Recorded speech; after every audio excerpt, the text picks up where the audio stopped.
ఆమేన్ ఆమేన్. కూర్చోండి. ఆమె చెప్పినాడు ఎంతమంది చేస్తాను సార్ అబద్ధాలు నాకు ఇవి చెప్తారంటే అందరూ చేస్తున్నారు. ఆమె చెప్పకపోతే ఏ ఆశీర్వాదం కావాలి? ఎంతమందికి ఆశీర్వాదం కావాలి? వాళ్ళందరూ ఏం చెప్పాలి? చెప్పండి, మళ్ళీ చెప్పండి, మళ్ళీ చెప్పండి. ఆమేన్ అంటే అర్థం ఏంటి? ఇంకోటి ఏంటి? ఇంకోటి ఏంటి? ఆయన పేరే ఆమేన్. ఆమేన్ అనువాడును. ఆయన పేరు ఆమేన్ అనువాడును. దేవునికి స్తోత్రం. అందరం స్తోత్రాలు చెల్లించుదాం. హల్లెలూయా. మరి వరంలో గోపాలపురం పాస్టర్ గారు, పాస్టర్ టి గాబ్రియల్ గారు శుక్రవారం అనుకుంటా, శుక్రవారం సాయంత్రం ప్రభు సన్నిధికి వెళ్ళారు. మరి విడువబడినటువంటి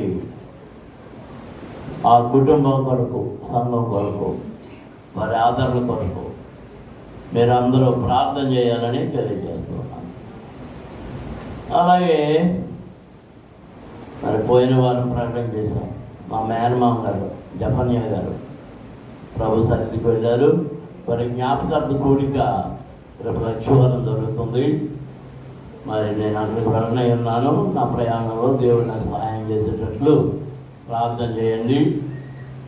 మరి మా ప్రభాకర్ కూడా వస్తున్నా కూడా, మా బాబీ, నేను, ప్రభాకర్, మరి మా తమ్ముడు మీద వాళ్ళు వీళ్ళని బట్టి వాళ్ళు చేరుకుంటారు. మాకు మేనమామైన మరి ఆ కుటుంబం కొరకు ప్రార్థన చేయండి. క్లుప్తంగా దేవుని మాటలు ధ్యానం చేసుకుందాం.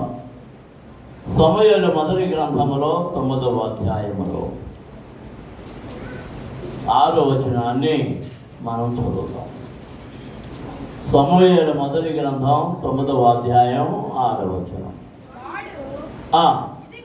ఇదిగో ఈ పట్టణములో దైవజనుడు ఒకడు ఉన్నాడు. అతడు బహుఘనుడు. అతడు ఏ మాట చెప్పునో ఆ మాట నెరవేరును. మనము వెళ్ళవలసిన మార్గమును అతడు మనకు తెలియజేయనేమో. అతని యొద్దకు వెళ్ళుదము రండని చెప్పాను. దేవునికి స్తోత్రం. అందరము స్తోత్రం చెల్లించుదాం. హల్లెలూయా, హల్లెలూయా, హల్లెలూయా. కళ్ళు వంచండి, కళ్ళు మూసుకోనండి, చిన్న ప్రార్థన చేసుకుందాం. పరిశుద్ధుడా, జీవాధిపతి, మహిమ కలిగిన రాజా, మీకు స్తోత్రములు. ఇంతవరకు మీ సన్నిధిలో పాడాము, స్తుతించాము, ఘనపరిచాము, మహిమపరిచాము. సాక్ష్యముల ద్వారా మిమ్మల్ని ఘనపరిచాము నాయన. మీరిచ్చు వాక్యము కొరకు ఆశతో ఆ జీవాహారము కొరకు మేము నిలిచి ఉన్నాము. మీరు విరిచిచ్చు ఆ జీవాహారమును పంచిపెట్టుటకు నన్ను ఇక్కడ సిద్ధపరిచినందుకు మీకు స్తోత్రములు చెల్లిస్తున్నాము స్వామి. అయోగ్యుడను, బలహీనుడను, జ్ఞానము లేని వాడను, నా శరీరమును ముట్టండి, నా గుండెను ముట్టండి, నా నాలుకను ముట్టండి, నాలుకను సరాళము చేయండి, స్వరమును సిద్ధపరచండి.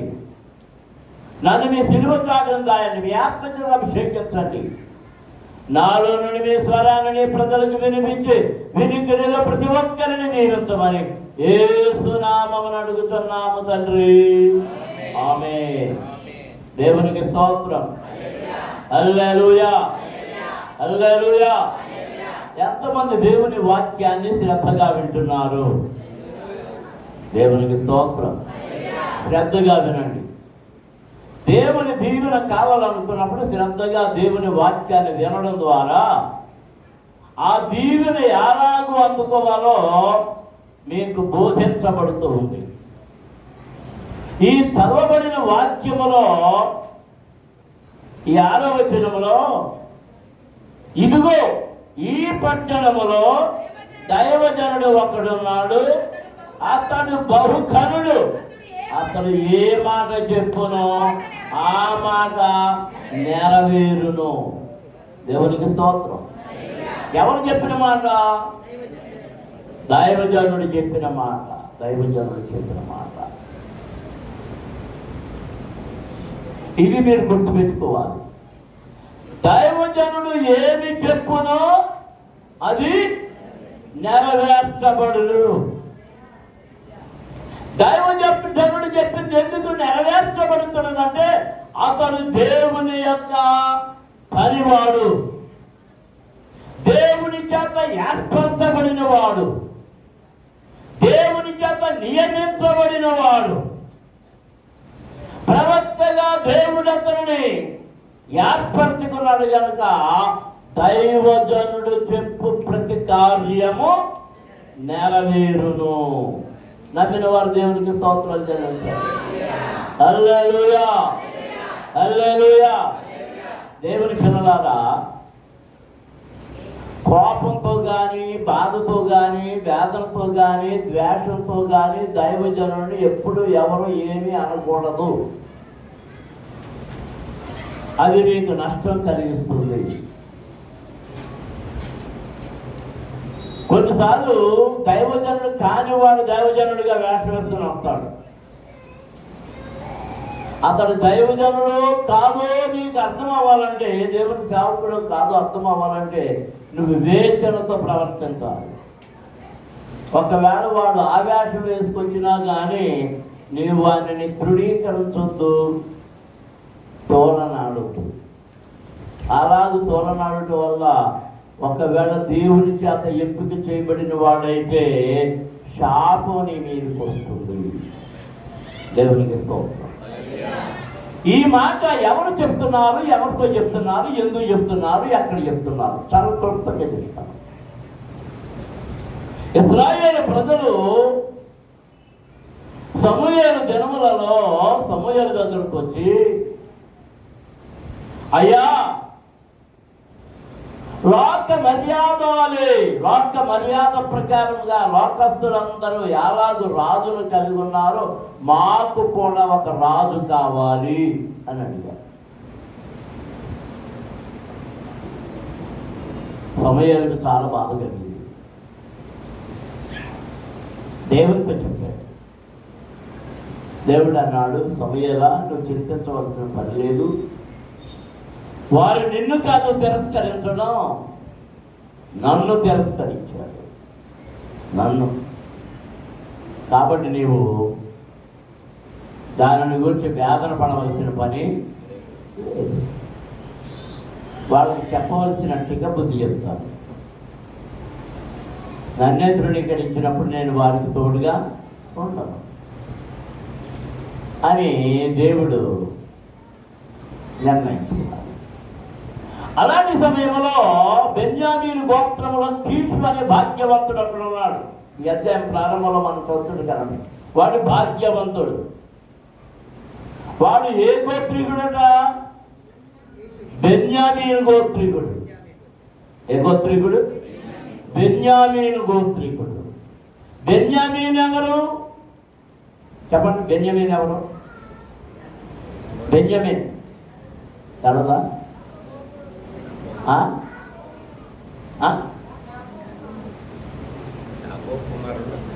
యాకోబు కుమారుడా?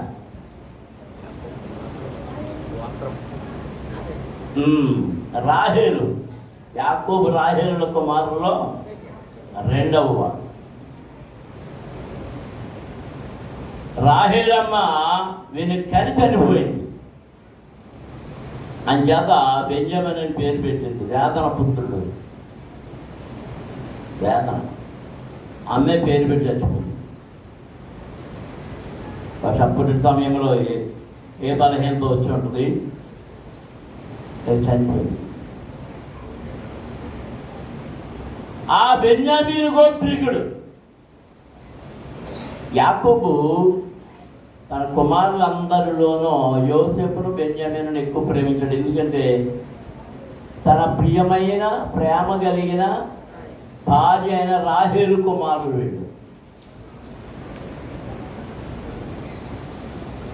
వీరిద్దరిని నేను ప్రేమించాడు, లేయాను ద్వేషించాడు. లేయాని ఎవరు ప్రేమించారు? చెప్పాలి అందరూ. దేవుడు ప్రేమించాడు. దేవునికి స్తోత్రం. హల్లెలూయా.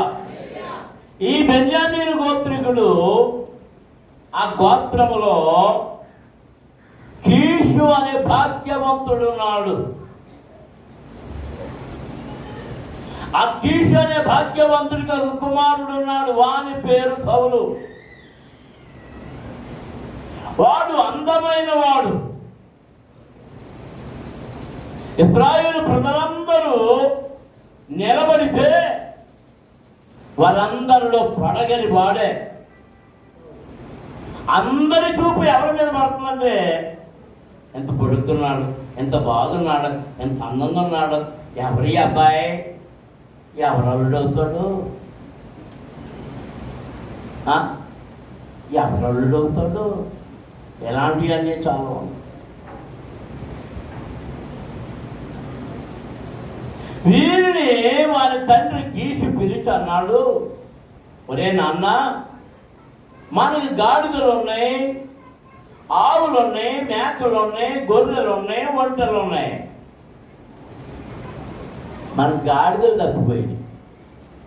కొన్ని గాడిదలు దారి తప్పిపోయింది. ఎటుపోయినాయో తెలియట్లేదు. నువ్వు ఒక మనుషుడు, ఒక పనివాడు తీసుకొని వెళ్ళి వాటిని వెతుక్కొని తీసుకురా. తండ్రి పని అప్పగించాడు. ఏం అప్పగించాడు? పని అప్పగించాడు. దేవుడి పిల్లలారా, దీని నుండి మనం ఒక పాఠాన్ని నేర్చుకోవాలి. దేవుడు ఒక వ్యక్తిని నియమించుకొనిన తరువాత, వారిని ఏర్పరచుకొనిన తరువాత వారికి కొన్ని పనులు పురమాయించడం జరుగుతుంది. ఆ ప్రయత్నాల్లో దేవుని యొక్క కార్యాల్లో మనకు అర్థం కానీ కనబడుతూ ఉంటాయి. ఇప్పుడు ఈ మనిషిని దేవుడు ఎక్కడికి నడిపించదలుచుకున్నాడంటే, తాను ఎవరి చేత అభిషేకించాలని నిర్ణయించుకున్నాడో ఆ దైవజనుడైన సమూయేలు దగ్గరికి నడిపించడానికి కీషు యొక్క గాడిదల నుండి మందలోండి తరిమేశాడు. మీకు అర్థమవుతుందా? అంటే ఒక శోధన. నీ జీవితంలో ఆశీర్వాదం రావాలంటే ముందు ఏమొస్తుంది? శోధన వస్తుంది. శోధన వచ్చిందని దేవుడు నిన్ను విడిచిపెట్టాడు అనుకోవద్దు. ఆ శోధనను జయించడానికి నువ్వు ప్రయత్నాలు మొదలు పెట్టినప్పుడు కీషు వెళ్ళలేదు వాటి కొరకు. ఎవరిని పంపాడు? ఏ కుమారుని పంపాడు? ఎవరైతే దేవుడు ప్రత్యేకించి ఆ రాజుగా చేయాలని నిర్ణయించుకున్నాడో వారినే పంపాడు. దేవునికి స్తోత్రం. అందరూ స్తోత్రాలు జరుగుతుందా? హల్లెలూయా, హల్లెలూయా, హల్లెలూయా. భాస్కరరావు గారి ఇంట్లో ఉన్నప్పుడు అప్పుడు మాకు సేవకులు లంబు జంబులు ఉండేవారు. ఆ లంబు జంబుల్లో ముఖ్యంగా ఈ సంఘంలోనే ఉండేవారు. ఒక ఆయన పేరు పూర్మాటి పేరు, రెండో ఆయన పేరు చుట్టుకొల ప్రభాకర్రావు. ఎడ్డాడు ఇచ్చాడా? అడుగు ఉన్నాడు మౌన. వీళ్ళని రాత్రులు పిల్లలు లేదు కాదు, ప్రతి రాత్రి కూటమే. కృతజ్ఞత కూటాలు, ముక్కుబట్టి కూటాలు కాకపోతే వీధి కూటాలు. సరే, నేను వాక్యం చెప్పడానికి ముందు ఏమని చెప్పమనేవాడు. ఎక్కడ చెప్పమంటాను? ముందు వీడికి చదువుకున్నాడు. ఎక్కడ వెళ్ళాడు అంటే చెంపుచ్చుకెళ్ళాడు అన్నమాట.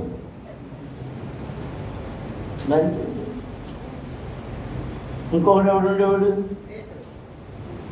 ఇద్దరు కొట్టేవారు, ఇద్దరు అన్ని చేసేవారు, బాగా చేసేవాడు. మేము ఒరే పేదలు వాక్యం చెప్పాను. సరే చెప్పాడు. రెండో రాత్రి మళ్ళీ రెండో కోటానికి ఆ చోటుకి వెళ్ళి పేతురు వాక్యం చెప్తాడు అన్నాను. నేను చెప్పనా అన్నాను.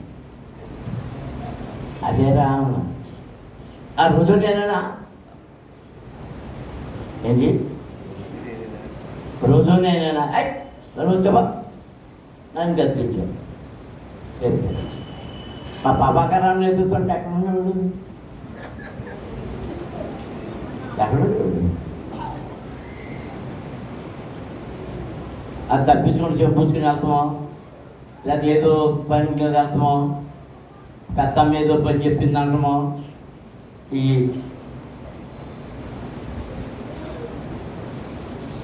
చివరికి బోర్మాట పేదలేమో సీనియర్ పాస్టర్ అయి కూర్చున్నాడు ఐపీసీలో ర్యాంకులో. ఇక్కడ మా పక్కాకర్రాలేమో రాకనుకోవాలమ్మా ఇంకా ఎవరుదా చేసమ్మా ఇంకెక్కడదా మా ఎవరు ఫోన్ చేయలేదా ఉన్నాడు మందిరంలో ఉన్నాడు.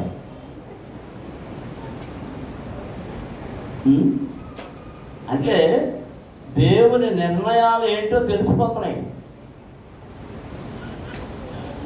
ఎవరైనా మందిరంలో పరిచర్యలో వాడబడుతున్నారంటే, పరిచర్యలో పాల్గొన్నారంటే వారు సమూయేలు వలె వాడబడతారని గుర్తుపెట్టుకోవాలి. దేవునికి స్తోత్రం. హల్లెలూయా హల్లెలూయా హల్లెలూయా. ఎవరు పరిచర్యలో పాల్గొంటే వారిదే ఆశీర్వాదం, వారిదే దీవెన. పరిచర్య గురించి తప్పించుకోవడానికి ప్రయత్నం మంచిదే, తప్పించుకో, నీకేం దొరకదు, దీవెన దొరకదు. పరిచర్య నుండి రావాల్సిన దీవెన దొరకదు, దాన్ని పొందుకోలేవు. ఎట్టి పరిస్థితుల్లో అది నీకు దొరకదు. ఇదిగో సౌలుని పిలిచాడు, ఒరే మనకు గాడిదలు తప్పిపోయి వెళ్ళెత్తుతురా, బయలుదేరాడు సౌలు. వెళ్ళాడు. వీళ్ళిద్దరు నెద్దుతున్నారు. ఎక్కడ కనబడతారు, ఏం చేయాలో తెలియట్లేదు. అటుపోతున్నారు, ఇటుపోతున్నారు. అందరిని అడుగుతున్నారు. ఎక్కడ ఏదైనా వెళ్ళిపోదాం, మనం ఎంత దూరం తిరిగా వెళ్ళిపోదాం అన్నాడు. చూడండి 4వ వచనంలో, అతడు పోయి ఎఫ్రాయిము మన్యము తిరిగి షాలీషా దేశమును సంచరింపగా అవి కనబడలేదు. షయలీము దేశమును దాటి సంచారము చేసిన గాని అవి కనబడగలిగాను. బెన్యామీయుల దేశము సంచరించి చూడగా అక్కడ దొరకలేదు. అప్పుడు ఎన్ని దేశాలు అయిపోయినాయి? 3 దేశాలు అయిపోయినా. అయితే వారు సూపు దేశమునికి వచ్చినప్పుడు మనము తిరిగి వెళ్ళదము రమ్ము, దార్గబముల కొరకు చింతింపక నా తండ్రి మన కొరకు విచారపడినేమో అని సౌలు తన యొద్దనున్న పనివానితో అనేను. దేవునికి స్తోత్రం. 4వ దేశంలో తిరుగుతున్నారు, సూపు దేశంలో. ఇప్పుడు సౌలు గారికి ఆయనకి బెంగ వచ్చిందో ఏమొచ్చిందో అంటున్నాడు. పనివాడితో తిరగడం అని వాళ్ళ భార్య చూసిరమ్మన్నాడా. 4 దేశాలు తిరిగారు, 4వ దేశం తిరుగుతున్నారు. ఇప్పుడు పన్నోడు పిలిచి అంటున్నాడు, ఒరే మనం వెళ్ళిపోదాం. ఈ దొరకలేదన్నా బెంగ కంటే మనం కనబడతా లేదన్నా బెంగ నాన్నకి ఎక్కువ ఉంటుందిరా. నడు నడు నడు నడు అని. అప్పుడు పనివాడు ఏమన్నది తెలుసా? చూడండి, పనివారి వల్ల, మీరు పనివారి తక్కువ లేదు, పనివారి వలన నయమాను బాగుపడ్డాడు చిన్నదాని వల్ల. ఇదిగో ఈ పనివాడు ఏమంటున్నాడు, ఈ దేశంలో ఒక దైవజనుడు ఉన్నాడు. దేవునికి స్తోత్రం. హల్లెలూయా. ఈ పట్టణములో దైవజనుడు ఒకడున్నాడు. అతడు బహుఘనుడు. అతడు ఎటువంటి వాడు? బహుఘనుడు. దేవునికి స్తోత్రం. హల్లెలూయా హల్లెలూయా హల్లెలూయా. ఘనుడైనటువంటి దైవజనుడు, దేవునితో మాట్లాడే దైవజనుడు. ఎలాంటి దైవజనుడు అంటే అతని వరప్రసాద పుత్రుడు. అతని తల్లి ప్రార్థన వలన చనినది. ఈ చరిత్ర అందరికీ తెలుసు. ఏలీ గారి సమయములో, ఏ దర్శనము లేని సమయములో ఆ పిల్లవాడిగా ఉన్నప్పుడే దేవుడు అతనిని దర్శించాడు, దేవుడు అతనితో మాట్లాడాడు. దేవునికి స్తోత్రం. ఏలీ కాలములో తొలగిపోయిన దేవుని దర్శనం ఈ సమూయేలు ప్రవక్త కాలములో తిరిగి వచ్చింది. అంతటి గొప్ప దైవజనుడు, బహుకరుడు. దేవునికి స్తోత్రం. హల్లెలూయా, హల్లెలూయా, హల్లెలూయా. అతను ఏ మాట చెప్పును ఆ మాట నెరవేరును. మనము వెళ్ళవలసిన మార్గమును అతడు మనకు తెలియజేయునేమో అని అతని యొద్దకు వెళ్ళుదము, అతని యొద్దకు వెళ్ళుదము. దేవునికి స్తోత్రం. అందరూ స్తోత్రం చెల్లించిన. హల్లెలూయా, హల్లెలూయా, హల్లెలూయా. దేవుని పిల్లలారా, మీకు లోటు ఏర్పడినప్పుడు, మీకు సమస్య ఏర్పడినప్పుడు, ఆ సమస్యను గురించి లోటును తీర్చుకోవడానికి వెళ్ళవలసిన స్థలము ఏదంటే దైవజనుడు ఉన్న స్థలం. ఎక్కడికి వెళ్ళాలి? దేవుని చేత ఏర్పరచబడిన వాడు. మీ చుట్టాల్లో దైవజనుడు కాదు, మీ పట్టాల్లో దైవజనుడు కాదు, మీ అప్పగారి కొడుకో, మీ పెన్నమ్మ గారి అల్లుడి గారి బామ్మర్దో ఆడు కాదు. ఈ మధ్య ఎక్కువైంది, ఎక్కువైంది. దేవునికి స్తోత్రం. మా నిండు శాంతం అనుకుంటున్నా. మహిమ ఇది వరకు 2 నెలల కన్నా మందిరానికి వచ్చేది. ఇప్పుడు వాళ్ళ ఆయన గారి బంధువులు ఎవరో రాయమండ్రి దుకాణం పెట్టుకుని, ఇప్పుడు అన్ని దుకాణాలే అని పెడుతున్నాడంట. వాళ్ళ ఆడపడుచు దెమ్మారు, నువ్వు ఎవరి ఆరాధనకి వెళ్తున్నావు అంటే అదే రాజండ్రి వస్తున్నాడు అన్నయ్యుడి. అని ఏంటి స్పెషాలిటీ ఏంటంటే పాఠం గారు చెప్తుంది, అక్కడ నడిపిస్తున్నంత ఎవరంటే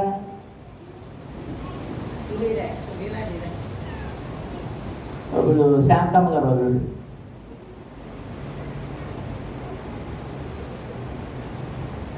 అందుకని మహిమ గారు కూడా ఇప్పుడు అక్కడ చిన్న పాత్రం అన్నమాట. మరి నడిపించేవాడు ఏమవుతుంది? ఆయన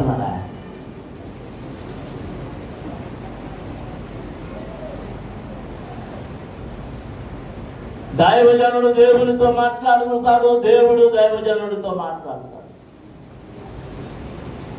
దేవుడు తన సేవకులు, జాగ్రత్తగా గమనించండి, పదాల్లో కొన్ని మాటలు కొంచెం వ్యత్యాసం ఉంది. దైవజనుడు అంటే దేవుని ప్రజలైన వారందరూ ఆయన జనుడు. దైవ సేవకుడు, సేవకులు తక్కువ ఉంటారు, దైవ జనులు ఎక్కువ ఉంటారు. మనందరము దైవజనులమే. కానీ మీరు సేవకులు ఎంతమంది? సేవకుడు ఎవరు చెప్పండి? అర్థం అన్నా? ఇక లేడా? లేరంట. మీరే అంటున్నారా? నా చెవులు సరి పనిచేస్తారు, కళ్ళు పనిచేస్తారు, చెవు పనిచేస్తారా? దైవ సేవకుడైన వాడు దేవుని సన్నిధిలో నిలబడి దేవుని ఆజ్ఞ ప్రకారముగా పనిచేస్తాడు. వద్దు అని వాళ్ళతో చెప్పండి, వద్దనే చెప్తాడు. మొహమాటాలు పోవడం దైవ సేవకుడు. దైవ సేవకుడు మొహమాటాలకు వెళ్ళడు. మొహమాటాలు కొద్ది చెప్పేవాడు దైవ సేవకుడు కానే కాదు. వాళ్ళు బాధపడతారేమని ఇలా చెప్తే దైవ సేవకుడు కాదు. శరీర సేవకుడు వాడు. శరీరానికి నచ్చినట్లుగా చెప్పేవాడు శరీర సేవకుడే కానీ దేవుని సేవకుడు కాదు. దేవునికి స్తోత్రం. హల్లెలూయా. ఇప్పుడు ఎక్కడికి వెళ్దామన్నాడు ఆ పనివాడు? చెప్పండి. దైవ సేవకుడు దైవజనుడి దగ్గరికి వెళ్దాం అన్నాడు. దైవజనుడి దగ్గరికి వెళ్దాం అనేటప్పటికీ ఇప్పుడు సౌలు కొన్ని ప్రశ్నలు వేస్తున్నాడు. అందుకు సౌలు మనము వెళ్ళు నెలలా ఆ మనిషికి ఏమి తీసుకొని పోవుదము. మనం ఒకవేళ దైవజనుడి దగ్గరికి వెళ్ళాలి అంటే మనం ఏం చేయాలి? ఉత్తి చేతులతో వెళ్ళకూడదు. దేవుని సన్నిధిని వట్టి చేతులతో కనబడకూడదు. దేవునికి స్తోత్రం. మనం స్తోత్రాలు చెల్లించుదాం. గట్టిగా స్తోత్రాలు చెల్లించండి. మనం ఇప్పుడు దైవ సన్నిధికి వెళ్ళాలంటే మనము ఏమి తీసుకుని వెళ్దాం? ఇంకా కొన్ని ప్రశ్నలు చేస్తున్నాడు. మన సామాగ్రిలో ఉండి భోజన పదార్థములు సరిపోయినవి అయిపోయినాయి. ఆ దైవజనుడికి బహుమానం తీసుకొని పోవడానికి మనకేమీ లేదు అని తన పనివాళ్ళు చెప్పి మన యొద్ద ఏమైనా ఉన్నదా అని అడుగగా వాడు సౌలుతో చిత్తగించును, అయ్యా నా యొద్ద 5 తులము వెండి గలదు. మనకు మార్గము తెలియప్పినందుకై దానిని ఆ దైవజనులకు ఇత్తును. దేవునికి స్తోత్రం. ఇది ఏమైపోయాడు? సౌలు ఏమైపోయాడు? ఖాళీ అయిపోయాడు. తిండి అన్నీ అయిపోయింది. అందుకే ఇంటి మీద తిరిగినట్టుంది. ఇంకేమీ లేవు. మరి ఇప్పుడు దైవజనుడి దగ్గరికి వెళ్దాం అంటున్నావు. మరి ఏమన్నా పట్టుకెళ్ళాలి, పదార్థాలు పట్టుకెళ్దామంటే ఏమీ లేవు. మరి ఏం చేద్దాం? నీ దగ్గర ఏమైనా ఉందా? ఒక్కోసారి నాకు ఏదైనా చిన్నమ్మ నా చిన్న కూతురు ఉంటుంది, అమ్మ నా దగ్గర లేవు ఇస్తాను కానీ అది చేయమ్మా అంటాను. అలా ఒక 50 సార్లు అని ఉంటాను. అన్నప్పుడు ఏం చేస్తే ఎంత ఉండదు. ఒక్కోసారి 3000 4000 ఉంటుంది. 50 ఇంటూ 3 ఏంటి అంటే ఇంచుమించు 2 లక్షల రూపాయలు ఏం పెట్టారు? బాకీ పెట్టింది. మళ్ళీ ఏమి అర్థం వాళ్ళగా ఉంటాను. కనబడినప్పుడు ఏమంటాను? మొన్నసారి మా రూలి గారు తాత నాకు డబ్బులు కావాలి పంపించు అన్నాడు. నా దగ్గర డబ్బులు నా చెట్టు కూతురు, అమ్మ నీకు డబ్బులు కావాలంటే అర్జెంటుగా 2500 నీ ఫోన్పే నుంచి చేసేయమ్మా నన్ను వెంటనే చేసేది ఇప్పుడు కావాలా.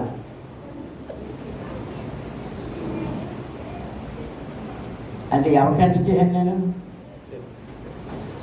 నా కూతురు అందరికీ అంటించాను. మళ్ళీ అది తినడానికి అంటిస్తుంటాను. ఒకరు మా వాడు అది అంటిద్దామంటే ఆడు అది డాడీ ఏమన్నారని ఎక్కడికి వెళ్తారంటే మళ్ళీ అలా అందజేశాడు. ఎందుకు వచ్చింది ఒకరు పెద్దోడికి చెప్పిన ఆడు కూడా ఎక్కడికి వెళ్తారో మళ్ళీ ఎక్కడికి వెళ్తాడు. ఎందుకు వచ్చి తాగుతుంది? ఇక నాకు ఎవరు దొరికారు? నా చిన్న కూతురే దొరికింది.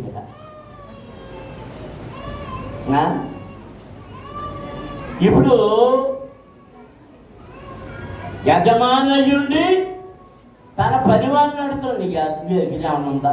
ఎవరికి ఎవరికి లాభం? ఎవరికి ఇప్పుడు పైన ఎవరికి? దేవునికి స్తోత్రం. వీడంటున్నాడు, అయ్యా లేవంటే పోదాం అంటాడేమో. నా దగ్గర లేవంటే పోదాం. నా దగ్గర ఆయన కానీ దారి చూపిస్తే ఇవ్వడానికి నా దగ్గర ఏముందంటే ఎంత ఉంది? 5 తులము వెండి. 5 తులము. దేవునికి స్తోత్రం.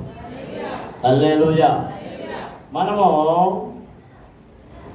లేవియ కాండంలోనికి వడ్డగా చూస్తే మనుషుడు విడిపించబడడానికి, ఇశ్రాయేలుని విడిపించబడడానికి తనకి 6 తులము వెండి చెల్లించాలి. 6 తులము వెండి. అది కూడా ప్రత్యక్షపు గుడారపు లెక్కల ప్రకారం ఆ అరతులము వెండి 20 చిన్నములు, 20 చిన్నాలు అంటే తులం 40 చిన్నాలు. తులం ఎన్ని గ్రాములు మనకి? 10 గ్రాములు అనుకుంటా. అయ్యా అంతేనా? దాని ప్రకారం మన లెక్కలు తీస్తే ఇప్పుడు ఇది ఎంత అవుతుంది? 20 చిన్నాలు 5 తులాలు. 5 తులాలు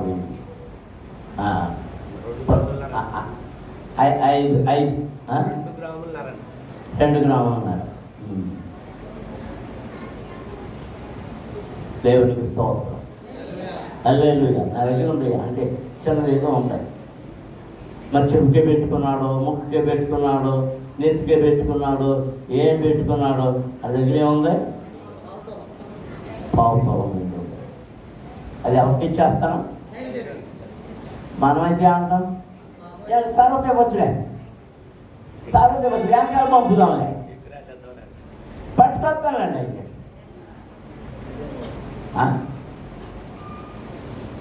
ఏంటి పట్టుకొచ్చేది? గొప్ప అయిన దైవజనుడికి నష్టం లేదు. దాన్ని పట్టుకొస్తాను, వెనకాల చేస్తాను, అలా చేస్తాను, ఇలా చేస్తాను అన్నవే పెద్ద నష్టం. కొన్నిసార్లు అందరూ ఇంతకుముందు 2-3 సార్లు చెప్పాను, మరోసారి చెప్తున్నాను. రక్షించబడిన స్త్రీలైన మీరు, ఎవరు చెప్తున్నాను మాట? రక్షించబడిన స్త్రీలైన మీరు, మీ దగ్గర కృతజ్ఞతార్పణలు జరిగినప్పుడు మీ ఆయన మెప్పు కోసం మీ ఆయన్ని ఇమ్మని చెప్పకండి. ఏది కానుక. నేను 4-5 చోట్ల చూశాను. పాపం భర్త చేతికి ఇస్తున్నారు, అది ప్రార్థన చేసి జేబులో చెయ్యొచ్చు, ఎలా తీసి అలా చేసి నాటకాలు ఆడుతున్నారు, కానీ ఇవ్వట్లే. ఆ పేర్లు ఏం చెప్తే మనం ఎక్కడ బాధపడుతున్నాం? అంటే ఇది మిగిల్చుకుని ఎక్కడ పోతారో తెలుసా? మందు పట్టుకుని. ఏ పట్టుకుని? ఈ బట్టలు మందు కొట్టడానికి వెళ్ళిపోతే ఇప్పుడు ఏ ఆశీర్వాదం ఇంటికి వచ్చేది?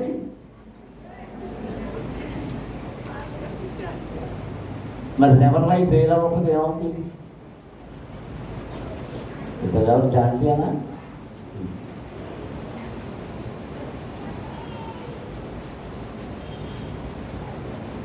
మీరు ఇవ్వాలని, మీరు రక్షించబడిన వారు కనుక మీరు ఇవ్వండి. అది దేవుని ఆశీర్వాదం పొందడానికి మీరు అర్హులవుతారు.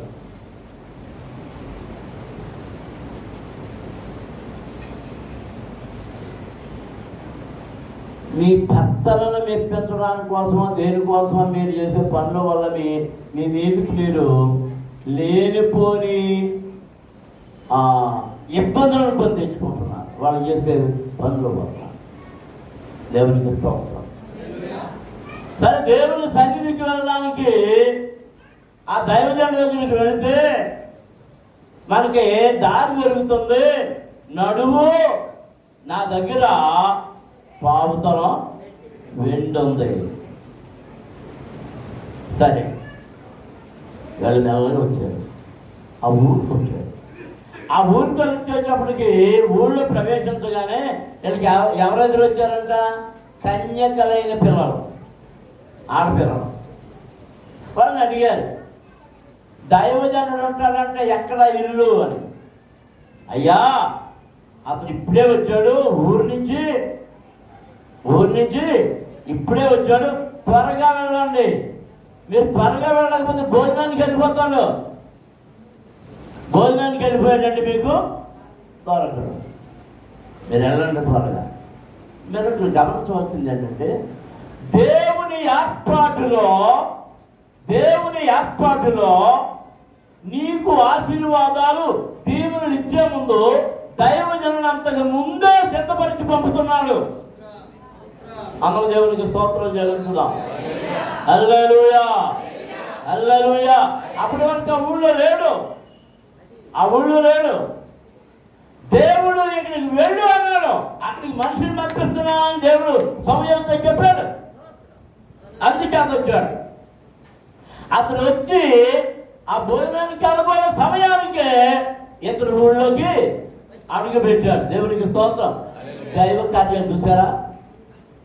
నీవు దీవెన పొందడానికి ముందుగా నీకు సిద్ధపరచబడిన దీవెన అక్కడ రెడీగా ఉంటుంది.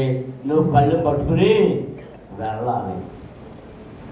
నమ్మిన వారు దేవునికి స్తోత్రాలు చెల్లించండి. హల్లెలూయా, హల్లెలూయా, హల్లెలూయా. ఎందుకు వెళ్ళిపోతాడు అంటున్నానంటే భోజనానికి వాళ్ళు చెప్తున్నారు, ఆ స్త్రీ అమ్మాయిలు చెప్తున్నారు, అతను రాకముందు వారు భోజనము చేయరు. మా ప్రజలందరి కొరకు బలి అర్పించడానికి వచ్చాడు ఆయన బలి అర్పించి భోజనానికి వెళ్ళండి అంటేనే అందరం భోజనానికి వస్తాం. వర్షనే అనుకున్నాను అక్కడ కార్యక్రమం కోసం నీళ్లు తాగడానికి వచ్చాడు అనమాట. వీళ్ళు ఈ బావి దగ్గరకు యవ్వన పిల్లలు అందుకని చెప్తున్నారు, మీరు త్వరగా వెళ్ళకపోతే ఆయన భోజనానికి కూర్చుండక మునిపే మీరు అక్కడికి వెళ్ళండి. ఎక్కడికి వెళ్ళిపోవాలి?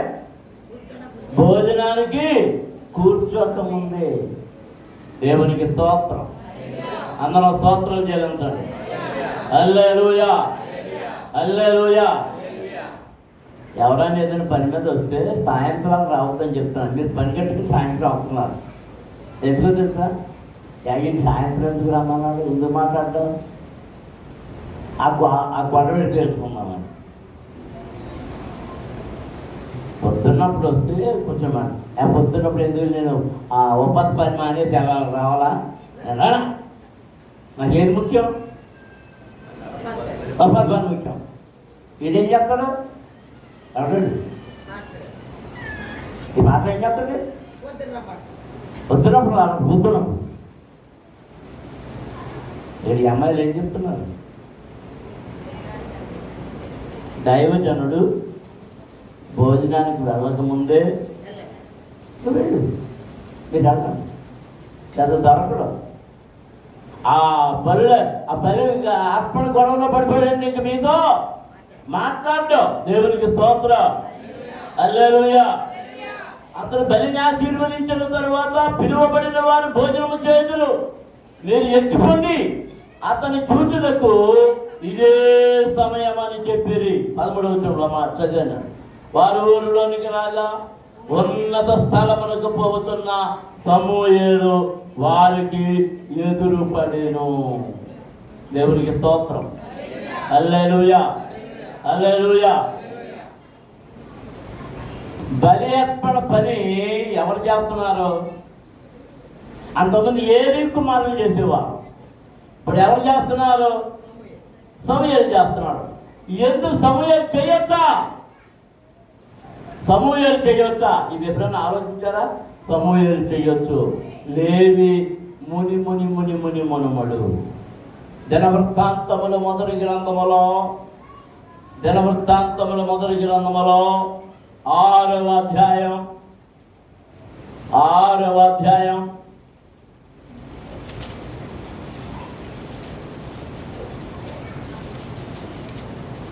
మనం కొన్నిసార్లు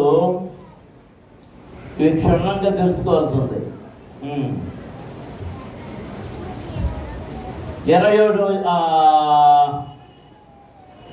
16వ వచనం చదువుతాం. లేవి కుమారుడు గెర్షోను, కహాతు, మెరారి. గెర్షోను కుమారుల పేర్లు లిబ్ని, షిమి. కహాతు కుమారులు అమ్రాము, ఇస్హారు, హెబ్రోను, ఉజ్జియేలు. మెరారి కుమారులు మహలి, మూషి. వారి పితరుల వంశాలను బట్టి లేవీయుల కుటుంబములు ఏమనగా గెర్షోను కుమారుడు లిబ్ని, లిబ్ని కుమారుడు యహదు, యహదు కుమారుడు జిమ్మా, జిమ్మా కుమారుడు యావాహు, యావాహు కుమారుడు యుద్ధో, యుద్ధో కుమారుడు జరహు, జరహు కుమారుడు యహదరి. కహాతు కుమారులలో ఒకడు అమ్మీనాదాబు.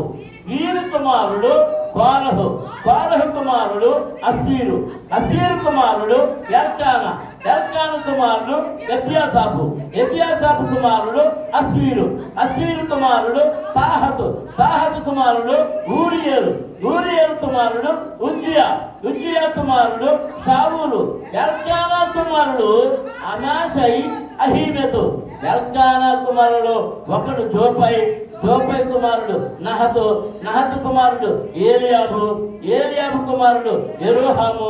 యెరోహాము కుమారుడు ఎల్కానా. సమూయేలు కుమారుడు జ్యేష్ఠుడగు వష్నియు అబీయాయు. దేవునికి స్తోత్రం. హల్లెలూయా. ఎవరి సంతానం? ఎవరి సంతానం? అహరోను యొక్క సంతానం. అందుచేత బలులు అర్పించేటటువంటి భారము, పని కేవలము లేవి కుమారులకు మాత్రమే, అహరోను కుమారులకు మాత్రమే ఉంది. మోషే కుమారులకు కూడా లేదు. మోషే సంతానానికి లేదు. అహరోను కుమారులకు మాత్రమే ఉంది. అహరోనుకు ముగ్గురు కుమారులు. ఆ ముగ్గురు కుమారులలో మళ్ళా వీళ్ళు అంతకుముందు వాళ్ళు చచ్చిపోయాడు. దేవునికి స్తోత్రం. అంటే సమూయేలు లేవి గోత్రికుడు. ఏ గోత్రికుడు? లేవి గోత్రికుడు. దేవుని సన్నిధిలో నిలబడానికి. అందుకే దేవుని మందిరములో అతడు ఏలీ దగ్గర నిలిచినప్పుడు దేవుని స్వరము అతనికి వినబడింది. దేవునికి స్తోత్రం. హల్లెలూయా. హల్లెలూయా. మనం అనుకోద్దాం. 15 సౌలు అతనికి రేపు వచ్చునని యెహోవా సమూయేలునకు తెలియజేశాను. ఎట్లనగా నా జనుల మరలా నా యొద్దకు వచ్చాను, నేను వారిని దృష్టించి ఉన్నాను.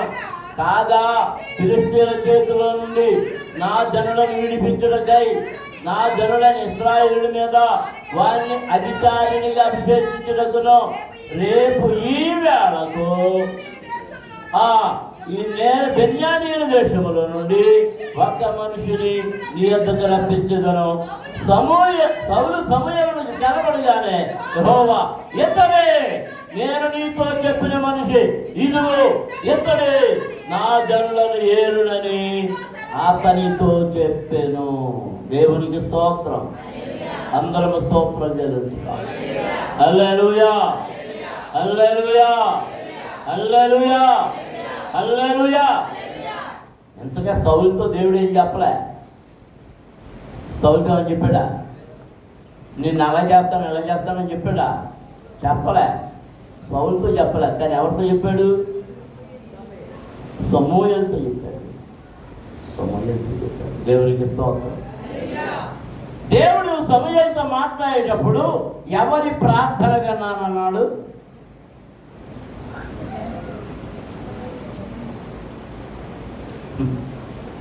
చదివారు కదా, నేను చదివాను కదా. ఎవరి ప్రార్థన విన్నాను? సరిగా ఏమరా? ఎవరి మొర చేరింది? నా జనుల మొర్ర నా ఎత్తుకు చేరింది. ఆ మొర్ర దేవునికి ఇష్టం కాకపోయినా, వారి కోరిక దేవునికి ఇష్టం కాకపోయినా వారు మొర్ర పెడుతున్నారు కనుక ఆ మొర్రకాయన జవాబిస్తున్నాడు. వారు అడిగింది ఇస్తున్నాడు. అందుకే యేసుప్రభువు అన్నాడు, మీరు అడుగు ప్రతిదానిని మీరు పొందుకుంటారు. మీరు అడుగు ప్రతిదీ మీరు పొందుకుంటారు. దేవునికి స్తోత్రం. ఇశ్రాయేలు ఏం కావాలని కోరారు? రాజు కావాలని కోరాడు. రాజుగా చేయదలుచుకున్న సౌలును దేవుడు ఏం చేశాడు? ముందు వారి ఇంటిలో నుండి గాడిదను తప్పించాడు. గాడిదల వంక మీద ప్రయాణం చేయించాడు. 4 దేశాలు తిప్పాడు. 4వ దేశంలో